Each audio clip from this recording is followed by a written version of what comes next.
Paul, Romans, and the Sabbath. Certain portions of Scripture may appear contradictory. When Bible students discover this, they often assume the Bible is untrustworthy. They reject the Bible rather than studying to resolve the conflict. Every student of Scripture should remember, truth is harmonious. Truth never contradicts itself. When one Bible text appears to conflict with another, it is heaven's invitation for more study. All facts and principles related to the subject must be brought together. The correct understanding is always found when the conclusion does not conflict or contradict the weight of evidence. As truth is never contradictory, further study will always resolve conflicting ideas.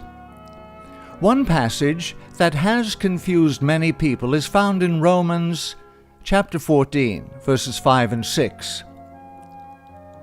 One person esteems one day above another, another esteems every day alike. Let each be fully convinced in his own mind. He who observes the day observes it to Yahuwah, and he who does not observe the day to Yahuwah, he does not observe it. He who eats, eats to Yahuwah, for he gives Yahuwah thanks. And he who does not eat to Yahuwah, he does not eat and gives Yahuwah thanks. The phrase, "let each be fully convinced in his own mind," is often used to prove all are free to choose on which day, if any, they worship the Creator. People claiming to worship every day also use Romans 14 as their biblical support for not observing a specific Sabbath day of worship. This belief is based on the assumption Paul is speaking of Sabbaths and feast days in the quoted passage. The error of this idea is found with a careful study of the context together with the rest of Paul's writings.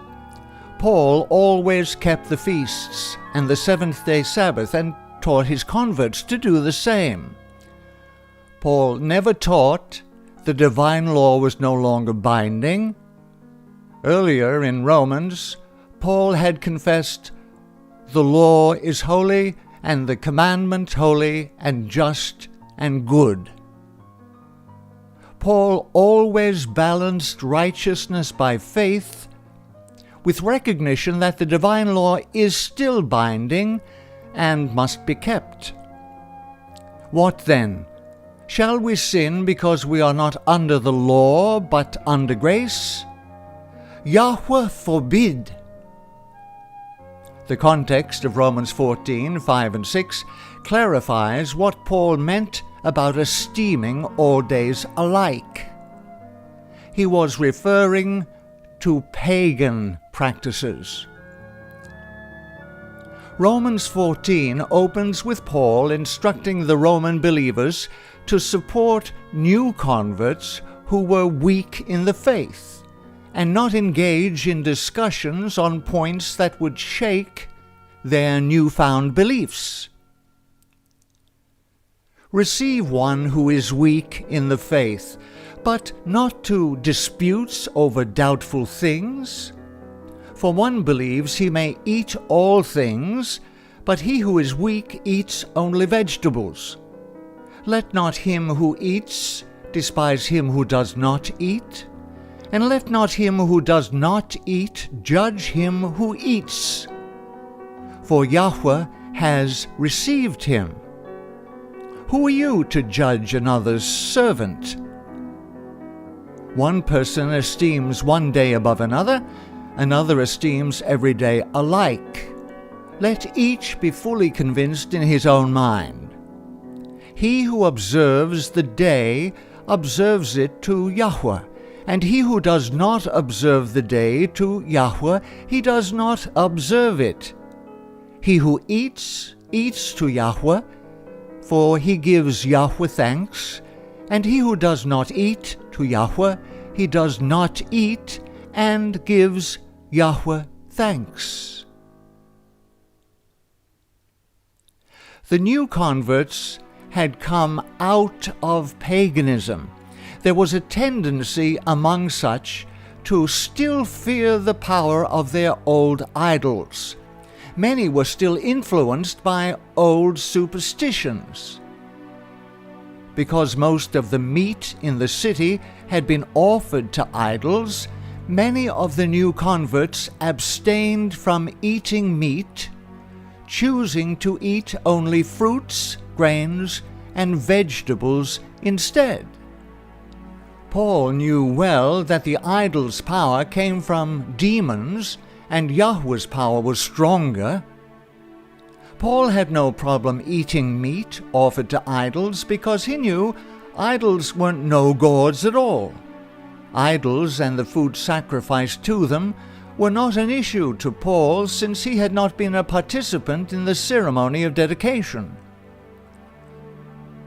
Paul was a faith warrior as well as a tender shepherd of the flock. Because his faith was not shaken by eating food offered to idols, he knew others did not have his understanding. However, there is not in every one that knowledge, for some with consciousness of the idol until now eat it as a thing offered to an idol, and their conscience being weak is defiled.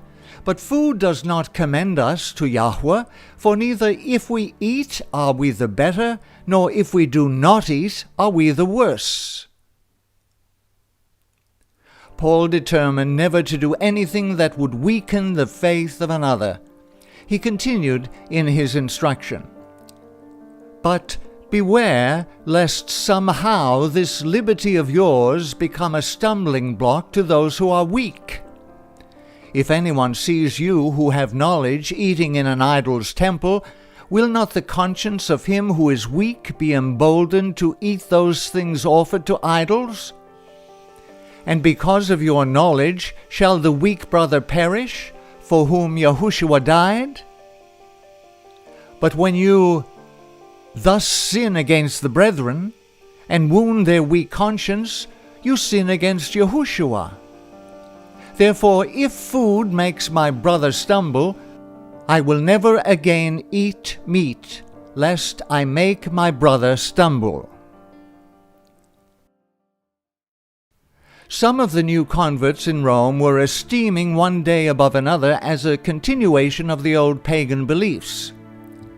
The pagans often went on partial fasts, abstaining from certain foods on particular days.